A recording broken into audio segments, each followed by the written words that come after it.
Olá e bem-vindos! Sabemos que tirar a carta de condução online pode parecer assim meio confuso ao início, mas olhem, a ideia aqui é mesmo simplificar tudo. O que vamos fazer é dar-vos o mapa completo para começarem esta viagem sem dores de cabeça. Estão prontos? Vamos a isso! E tudo começa exatamente com esta ideia. A filosofia por trás disto é muito simples. É a formação que se tem de adaptar à vossa vida e não o contrário. Pensem no tempo que se poupa em deslocações e na liberdade de poder aprender ao vosso ritmo, onde e quando quiserem. É mesmo disso que se trata. Ok, então qual é a peça central de tudo isto? É a plataforma Drivebox. Pensem nisto como o vosso campus digital. É o sítio onde tudo, mas mesmo tudo o que precisam para o curso, está ali, à mão de semear. E o que é que isto centraliza exatamente? Bem tudo. Desde as aulas ao vivo, aos testes práticos para irem treinando, a toda a gestão de documentos e até a comunicação com a equipa. No fundo é a vossa escola de condução, só que está no vosso bolso, acessível a partir do telemóvel, do tablet, do computador, de onde quiserem. E entrar pela primeira vez? Super simples. Basta irem a drivebox.pt. O nome de utilizador é o vosso e-mail e a palavra passe é aquela que receberam, por e-mail. E se der uma branca e se esquecerem da password, não há problema nenhum. Clicam ali em recuperar a password e resolve-se no instante. Pronto, login feito. Estamos dentro da plataforma. Agora vamos ao que realmente interessa, não é? Como é que funcionam as aulas ao vivo e, super importante, como é que a vossa presença é validada? Esta é a grande questão, certo? Afinal, sem uma sala de aula física, como é que se sabe quem está mesmo a assistir e atento? Pois bem, o sistema que usam é, na verdade, bastante simples, mas muito eficaz. E a resposta a essa pergunta são as chamadas palavras-chave. Funciona assim. Durante cada aula, o formador vai dizer dois números únicos, em momentos completamente diferentes da aula. O que tem de fazer? Simplesmente apontar esses dois números. É só isso. E como é que se usam esses números? Mal a aula acaba, vão à Drivebox, entram no módulo dessa aula específica e vão ver lá dois campos para inserir as palavras. É só escrever os números que apontaram. Depois clicam em confirmar. Se os números estiverem certos, pum! A aula fica logo com o estado aprovado. A parte mais importante aqui é mesmo esta. Não se esqueçam de fazer isto logo a seguir à aula para não deixar passar. Ok, a parte das aulas está percebida. Agora vamos tratar daquela parte que ninguém adora, mas que tem de ser. A parte administrativa. Mas não se assustem, não é nada de outro mundo. São só alguns passinhos iniciais para garantir que o vosso processo arranca sobre rodas.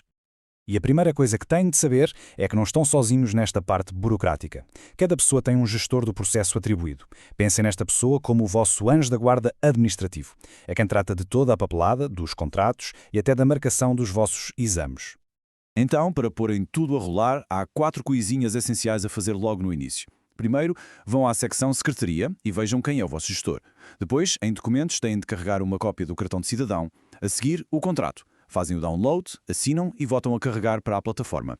E por último, deem uma espreitadela à Secretaria para ver se há alguma mensagem pendente que precise da vossa atenção. E já que falamos em contratos, há aqui um número que é fundamental que fixem. O vosso contrato de formação é válido por 1 ano. O que é que isto quer dizer? Quer dizer que têm 12 meses para concluir todo o processo. Olhem que é tempo mais do que suficiente, mas convém não adormecer, está bem? É mesmo importante gerir bem o vosso tempo para não terem de pagar taxas de revalidação e para evitarem atrasos desnecessários. Certo, mas e surgirem dúvidas? Acontece e é perfeitamente normal. Para isso, a plataforma tem 2 canais de ajuda diferentes e é super importante saber qual deles usar para cada tipo de questão, para terem uma resposta rápida. A separação é, na verdade, muito simples. Se a vossa dúvida é sobre a matéria de código, sobre uma pergunta de um teste ou se estão com um problema técnico na aula, o sítio certo é o grupo do WhatsApp. É lá que estão os formadores. Agora, se a questão é sobre o contrato, pagamentos, documentos ou marcar o exame, isso já é com o vosso gestor. E para falar com ele, usam a secção Secretaria Questões na Drivebox. Ora bem, já vimos a plataforma, como funcionam as aulas, a parte administrativa. Para terminar, falta falar da peça mais importante de toda esta engrenagem, que é cada um de vocês, claro, formando. E esta frase de um dos formadores resume talvez o conselho mais importante que podem receber. Ou seja, a escola dá-vos as ferramentas todas. A plataforma, os formadores, o apoio. Mas a verdade é que o sucesso e a rapidez com que tiram a carta dependem em grande parte do vosso empenho e da vossa disciplina. O poder está mesmo nas vossas mãos. E pronto, chegamos ao fim. O objetivo aqui foi mesmo esse, dar-vos o mapa completo. O guia de início rápido para esta vossa aventura. As ferramentas estão aí, o caminho está traçado. Agora, o próximo passo é vosso. Muita sorte e, claro, boa viagem! Aula 1. Perfil do condutor. Olá! Tudo começa com uma ideia, partilhada na primeira aula de um instrutor de condução daqueles mesmo apaixonados pelo que faz. E a ideia é simples, mas, acreditem, é poderosa. Ser um bom condutor é muito, mas muito mais do que simplesmente passar no exame. É quase uma filosofia, uma que pode mudar completamente a nossa maneira de olhar para a estrada. Pensemos nisto por um segundo, com toda a sinceridade. Se a resposta envolve palavras como, sei lá, irresponsáveis, perigosos ou até piores, então já percebemos onde está o ponto de partida. Aquela frustração que todos sentimos no trânsito é o sintoma de um problema que vem muito mais de trás. Um problema que começa logo na formação. Bem, e é precisamente esse o percurso que vamos fazer. Vamos mergulhar na lógica deste instrutor. Começamos por identificar o problema, depois vamos redefinir o verdadeiro objetivo da coisa e, por fim, desmontar os 3 pilares que, juntos, constroem um verdadeiro condutor: a teoria, a prática e, claro, o mais importante de todos, a atitude. Ora bem, o caos que vemos na estrada todos os dias não acontece por acaso. E não se trata apenas de algumas maçãs podres no meio de condutores perfeitos. A questão de fundo, e é aqui que o instrutor acerta em cheio, é que o sistema, desde o início, está focado no resultado errado. E aqui está. Esta frase resume tudo. Aquela mentalidade de eu só quero é despachar isto e ter a carta na mão cria pessoas que, sim, sabem operar uma máquina o suficiente para passar num teste, mas que não interiorizam a responsabilidade imensa que é andar na estrada. O objetivo está errado à partida e isso contamina todo o processo. Então, vamos lá pensar.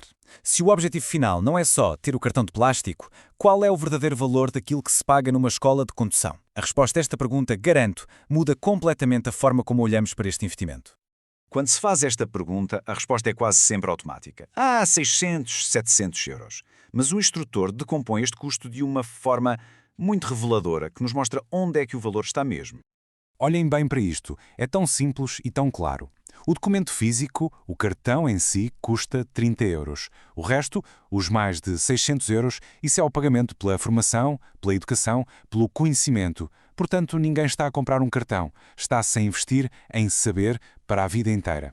E a pergunta que fica no ar é, se o grande investimento é na formação, por que é que o foco de tanta gente está só no cartão? E essa pergunta leva-nos direitinhos ao primeiro pilar desta construção, o saber-saber. É isto, a teoria, os alicerces, a base onde tudo o resto vai assentar. E, ironicamente, é a parte que muita gente vê como uma chatice, uma formalidade para despachar o mais rápido possível. O saber-saber não é só decorar as perguntas para o exame do código. É muito mais do que isso. É interiorizar a linguagem da estrada. É perceber a lógica por trás de um sinal, para conseguirmos antecipar o que os outros vão fazer. Sem esta base sólida, a parte prática torna-se um pesadelo, um exercício caótico de tentar aprender a dominar o carro e as regras ao mesmo tempo. É a receita perfeita para a frustração e para o erro. Esta frase, os instrutores ouvem-na todos os dias. E é um enorme sinal de alerta. O que isto quer dizer é que o conhecimento fundamental nunca foi realmente aprendido, foi só memorizado para passar num teste. E uma base fraca, como sabemos, não consegue aguentar o peso de uma estrutura, muito menos o peso da responsabilidade na estrada. Com a base teórica, em princípio sólida, passamos então ao saber fazer. Esta é a parte que toda a gente anseia, não é? Pôr as mãos no volante, sentir os pedais, é pegar na teoria e aplicá-la ao mundo real, à máquina. Basicamente, isto é mecânica de conduzir. É encontrar o ponto da embreagem, é coordenar mãos e pés, é ganhar a noção do tamanho do carro. É uma competência puramente técnica. E é nisto que um instrutor prático se devia focar a 100%. Mas há um problema. É que se o aluno não sabe de cor uma regra básica de prioridade, o instrutor tem de estar a ensinar isso e, ao mesmo tempo, a ensinar a controlar o carro. O cérebro fica completamente sobrecarregado. O trabalho do instrutor prático não devia ser um livro de regras ambulante. Devia ser ensinar a dançar com a máquina, partindo do princípio que a música, ou seja, as regras, já é conhecida. E com isto, chegamos ao topo da pirâmide, ao elemento que, no fim de contas, separa os verdadeiros condutores dos simples operadores de veículos. Chegamos ao saber ser, e é aqui que tudo se decide. O saber ser é quem somos quando ninguém está a ver. É a decisão de parar completamente num stop às 3 da manhã, mesmo com a rua deserta. É ter a paciência de esperar por um peão, mesmo com pressa. É ter humildade de admitir um erro. Isto não é uma habilidade técnica, não se aprende com os pés. É uma questão de caráter. E se resta alguma dúvida da importância disto, vejam bem este número, que vem da experiência de quem está na estrada a ensinar todos os dias. 90%. 9 em cada 10 chumbos no exame prático não acontecem porque o carro foi abaixo ou porque se estacionou mal. Acontecem por uma falha no saber ser. Acontecem por irresponsabilidade. E estes exemplos são perfeitos para vermos como é que estas falhas aparecem no dia-a-dia. Cada um destes pontos é uma decisão consciente de ignorar a teoria, o saber-saber, porque é a atitude, o saber-ser, é fraca. É a mentalidade do desenrasca e do logo se vê, aplicada a uma atividade que pode literalmente custar vidas. E assim, aqui está. O modelo completo. Uma base forte de teoria, por cima uma camada de competência prática e a coroar tudo uma atitude de responsabilidade. Nenhum destes pilares funciona sozinho. Estão todos ligados e dependem uns dos outros para formar um condutor que seja completo e, acima de tudo, seguro. No fim, o instrutor deixa bem claro de quem é a responsabilidade. A escola de condução pode dar as ferramentas, pode dar a orientação, mas o compromisso, o estudo e, mais importante que tudo, a atitude, isso tem de vir de quem está a aprender. A formação é uma parceria e o aluno é, sem dúvida, o sócio maioritário. E esta análise toda deixa-nos com uma reflexão final, porque, vamos ser honestos, aprender a mexer em pedais e num volante, isso é uma habilidade técnica. Quase toda a gente consegue. Isso é o saber fazer. Mas a escolha de ser paciente e de ser responsável, de ter consciência do outro na estrada, essa é uma decisão que se toma todos os dias, a cada momento. A questão não é o que se sabe fazer com o carro, mas sim quem se escolhe ser lá dentro. Aula 2. Comportamento cívico. Olá e bem-vindos! Hoje vamos mergulhar numa ideia fundamental sobre condução. Não vamos falar apenas de regras, mas sim da mentalidade, da filosofia que nos pode manter a todos muito mais seguros na estrada. E tudo começa com esta pergunta, que parece simples, mas que na verdade é a chave de tudo. É que há um mundo de diferença entre seguir uma regra à risca e garantir ativamente que chegamos bem ao nosso destino. Primeiro, vamos assentar numa base. Conduzir não é só uma tarefa pessoal, do ponto A ao ponto B. Não. É um ato cívico. É uma forma de comportamento público que exige que a gente comunique, coopere e tenha consciência dos outros. Ok, então, para percebermos bem este ambiente, vamos dividi-lo em 4 peças fundamentais. 4 elementos que estamos sempre, mas sempre a interagir uns com os outros. E o primeiro, claro, o mais importante de todos, é o fator humano. Somos nós, os condutores, os peões, porque no fundo todo o sistema de segurança na estrada depende das nossas ações, da nossa atenção e, sejamos honestos, da nossa atitude. Depois temos o veículo. E olhem que isto é mais do que apenas o carro. As regras da estrada aplicam-se a tudo o que circula. Bicicletas, trotinetes, até carroças. Todos partilhamos o mesmo espaço e as mesmas responsabilidades. O terceiro elemento é a via, o palco onde tudo acontece. É útil pensar nela como se tivesse uma linguagem própria. Os sinais, as marcações no chão, tudo isto é um vocabulário que temos de dominar para falar com os outros condutores. E por fim, o meio ambiente. Este é o elemento imprevisível. Pode ser a chuva que começa a cair de repente, o sol que nos encandeia numa curva ou simplesmente a confusão da hora de ponta. Tudo isto nos obriga a adaptar constantemente. Muito bem, agora que temos os elementos, vamos aprofundar um bocadinho a linguagem da estrada. É que perseguir as definições certas é crucial. Às vezes, uma única palavra muda completamente o sentido de uma regra. E aqui está um exemplo perfeito disto. A diferença entre via e via de trânsito.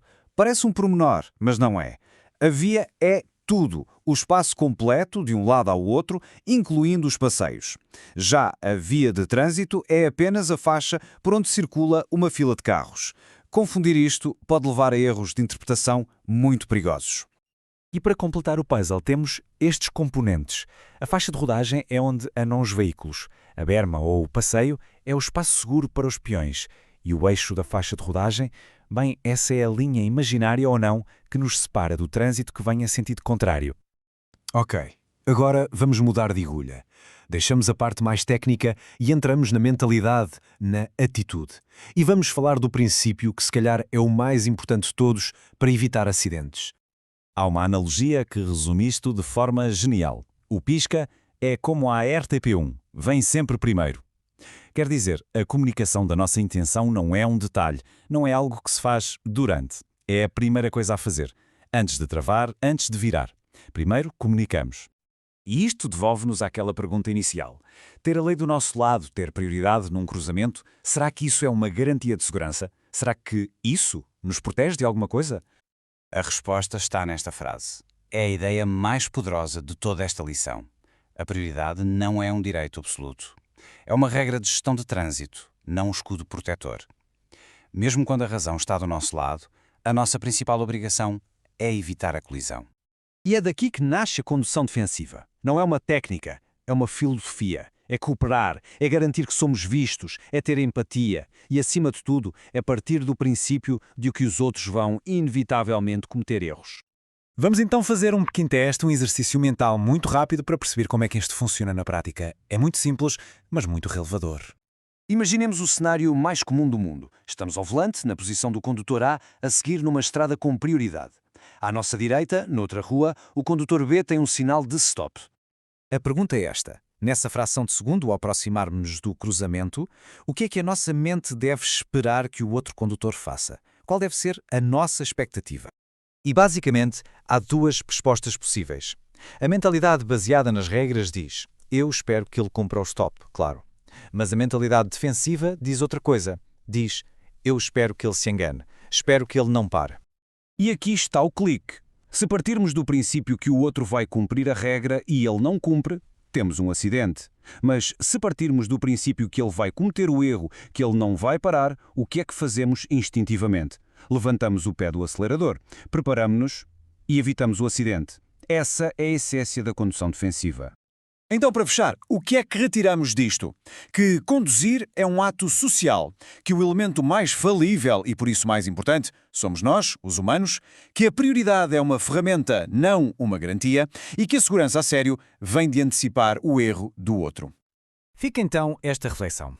Conduzir com base nos nossos direitos é uma receita para o conflito, mas conduzir com base na responsabilidade partilhada de evitar acidentes, isso sim é o que nos protege a todos. Da próxima vez ao volante, a escolha é nossa. Aula 3. A condução. Olá e bem-vindos. Muitas vezes pensamos que conduzir é uma tarefa quase automática, verdade? Mas na realidade, por baixo dessa aparente simplicidade, o nosso cérebro está a processar uma quantidade incrível de informação a cada segundo. Hoje, vamos mergulhar fundo nessa tarefa invisível que acontece muito antes de o nosso pé sequer pensar em tocar no travão. É aqui que reside o verdadeiro segredo para uma condução segura. E a resposta, se calhar, surpreende. Não tem a ver com o motor, nem com os pneus, nem com a mecânica do carro. Tem tudo a ver com o que se passa aqui dentro, na nossa cabeça. Aquilo que acontece na mente de quem conduz é tão, ou até mais, crucial do que aquilo que acontece na estrada. Vamos lá desvendar este processo mental. No fundo, todo o ato de conduzir pode ser resumido a 3 passos fundamentais. 3 etapas que o nosso cérebro executa num piscar de olhos, literalmente. E perceber esta sequência é o primeiro passo para dominar a estrada com segurança. Pensem nisto como um ciclo constante que nunca para. Primeiro, os nossos sentidos, principalmente os olhos, recolhem toda a informação à volta. De seguida, o cérebro processa tudo num instante e decide: ok, o que é que eu faço agora? E por fim, o corpo executa essa decisão, seja travar, virar o volante ou acelerar. Recolher, analisar, agir. Simples na teoria, mas incrivelmente complexo na prática. É exatamente isto, a analogia perfeita. Se a primeira parte da equação, a recolha de dados, estiver errada, por exemplo, não se viu um peão ou um sinal de stop, todo o resto do cálculo estará errado. A decisão será má e a ação, consequentemente, perigosa. A atenção ao detalhe no início é absolutamente tudo. Muito bem, então, se o primeiro passo é recolher informação, como é que o fazemos? O que é fascinante é que, de todos os nossos sentidos, há um que domina este processo de uma forma absolutamente esmagadora. 90%. Parem um segundo para pensar neste número. Mais de 90% de toda a informação de que precisamos para conduzir em segurança entra pelos nossos olhos. Isto quer dizer que a visão não é só importante, é a ferramenta mais crítica que temos ao volante. Muito, mas muito à frente da audição ou de qualquer outra. E não se trata apenas de ver, mas de como o vemos. A nossa visão estereoscópica, que nos dá a noção de profundidade, é o que nos permite julgar distâncias para uma ultrapassagem, por exemplo. Mas, sob o efeito do cansaço ou do álcool, podemos sofrer da perigosíssima visão em túnel, em que o nosso campo de visão se estreita tanto que perdemos toda a noção do que se passa dos lados. Por isso, para conduzir bem, é preciso criar uma bolha de consciência de 360 graus. Não basta olhar em frente. É um trabalho ativo, constante. Varrer a estrada com os olhos, olhar para o ponto mais distante, usar os espelhos sistematicamente e, talvez o mais esquecido e mais importante, virar mesmo a cabeça para espreitar os ângulos mortos. É aí que o perigo se esconde. Agora, vamos avançar um pouco. Imaginem que, de repente, surge um obstáculo. É aqui que o fator humano entra em jogo de uma forma muito concreta. E é aqui que o tempo de reação se transforma, literalmente, em distância percorrida na estrada. Este é um conceito fundamental. A distância de reação não tem absolutamente nada a ver com a qualidade dos travões do carro. É pura e simplesmente o espaço que o carro percorre durante o tempo que o nosso cérebro leva a processar o perigo e a enviar a ordem ao pé para travar. E durante esse tempo de pensamento, o carro não abranda, continua a rolar à mesma velocidade. E o ponto crucial é este. Há uma série de fatores, todos eles internos a quem conduz, que tornam o nosso cérebro mais lento. Álcool, cansaço, stress, até um estado emocional mais abalado. Tudo isto aumenta o nosso tempo de reação. E essa fração de segundo extra de hesitação traduz-se em mais metros percorridos na estrada antes de sequer começarmos a travar. Muito bem, o cérebro já deu a ordem, o pé finalmente carregou no pedal do travão. A partir deste exato momento entra em jogo um novo conjunto de fatores que já não tem nada a ver com a pessoa ao volante. Agora sim, estamos a falar da distância de travagem. Esta começa no instante em que as pastilhas mordem os discos. E a partir daqui, quem manda não é o condutor, é a física pura e dura, o estado do carro, dos pneus e, claro, as condições da estrada. E estes fatores externos são absolutamente decisivos. Uma estrada molhada ou com gelo, pneus já gastos ou uma descida acentuada podem facilmente duplicar ou até triplicar a distância que o carro precisa para parar. Nestas situações, nem a reação mais rápida do mundo consegue contornar as leis da física. Chegou a hora de juntar as duas peças deste puzzle. Vamos agora montar o cenário completo para percebermos o que é preciso para imobilizar um carro numa situação de emergência. É a soma de tudo o que vimos até agora. No final do dia, tudo se resume a esta equação bem simples. A distância total que um carro precisa para parar é a soma da distância que percorremos enquanto pensamos, o fator humano, mais a distância que percorremos enquanto o carro trava, os fatores externos, da física. Uma não existe sem outra. E este quadro é talvez o resumo mais importante de todos. Reparem bem, os fatores internos, como o cansaço, só afetam o nosso tempo de reação. Não fazem os travões funcionar pior. Já os fatores externos, como a chuva, não nos fazem pensar mais devagar, mas afetam, e muito, a travagem. E a velocidade? Bem, a velocidade é o grande vilão. Agrava tudo. Aumenta a distância de reação e aumenta exponencialmente a distância de travagem. Portanto, da próxima vez que alguém se sentar ao volante, é bom lembrar-se disto. A condução é uma dança delicada entre a nossa mente, o nosso corpo, a máquina e a estrada. A pergunta que fica no ar é: agora que conhecemos melhor os passos desta dança, a que aspectos vamos dar mais atenção? A verdadeira segurança começa muito antes de se ligar o carro. Começa sempre na nossa atenção. Aula 4. A mobilidade. Olá e bem-vindos. Se calhar quando pensamos numa escola de condução, a imagem que nos vem à cabeça é a de um instrutor, um carro e um manual de código. Mas e se o processo todo fosse gerido por uma plataforma digital que transforma a aprendizagem numa espécie de jogo? Hoje vamos espreitar por dentro de uma escola de condução que já parece vir do futuro. Então, vamos começar com esta pergunta. O que é que se aprende hoje numa escola de condução? Se a primeira coisa que vem à cabeça é aprender a mexer num carro, bem, a realidade hoje é bem mais complexa e, francamente, muito mais interessante. Pronto, vamos a isto. A primeira grande diferença está logo no ponto de partida. Esqueçam a mecânica do carro. A primeira lição é sobre o papel de um condutor na sociedade. Pensem nisto. A primeira aula nem sequer é sobre o carro. O foco total é na mobilidade sustentável. Ou seja, o ato de conduzir é logo à partida apresentado como algo que tem consequências sociais e ambientais. A questão inicial não é como é que se conduz, mas sim porquê e como é que se deve conduzir de forma responsável. E esta imagem resume tudo na perfeição.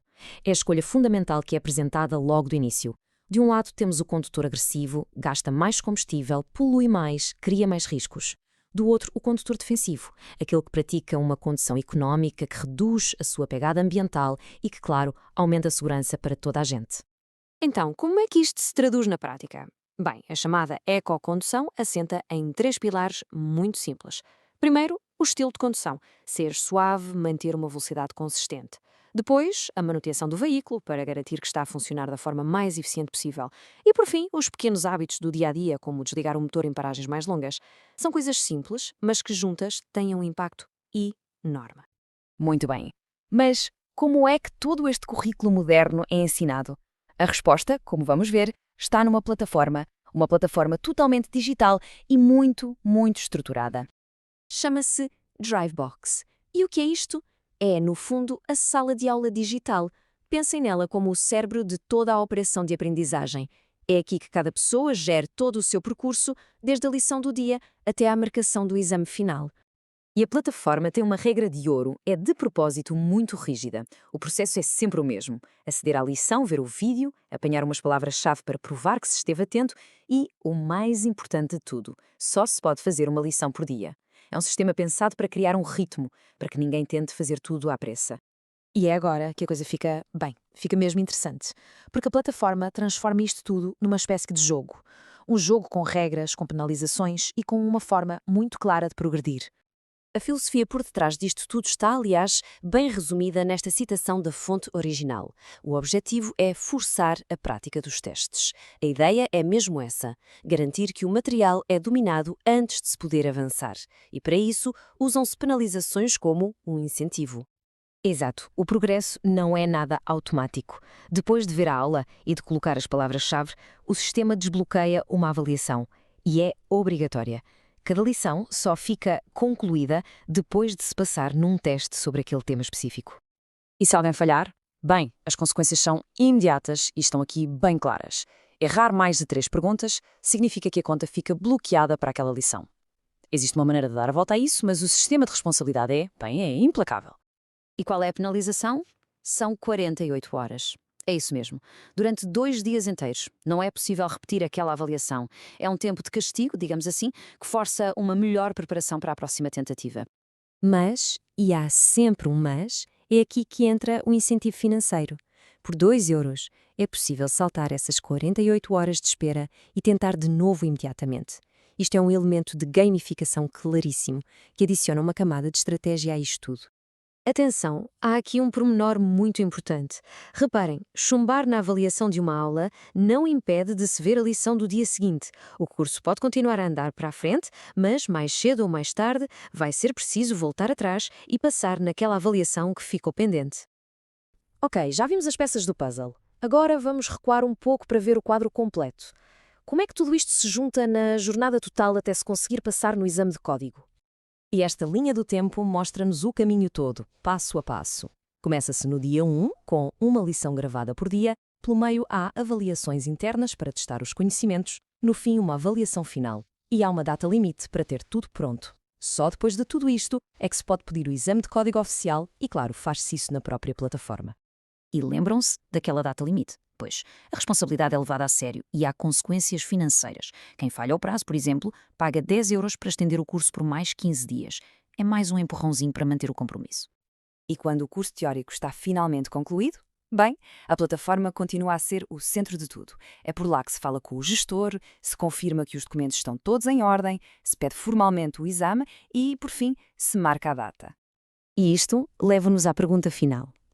Um modelo de ensino como este, tão estruturado, que usa a gamificação e até penalizações para garantir o empenho, será que este é o futuro, não só para aprender a conduzir, mas para outras áreas de educação? É uma boa pergunta para ficarmos a pensar.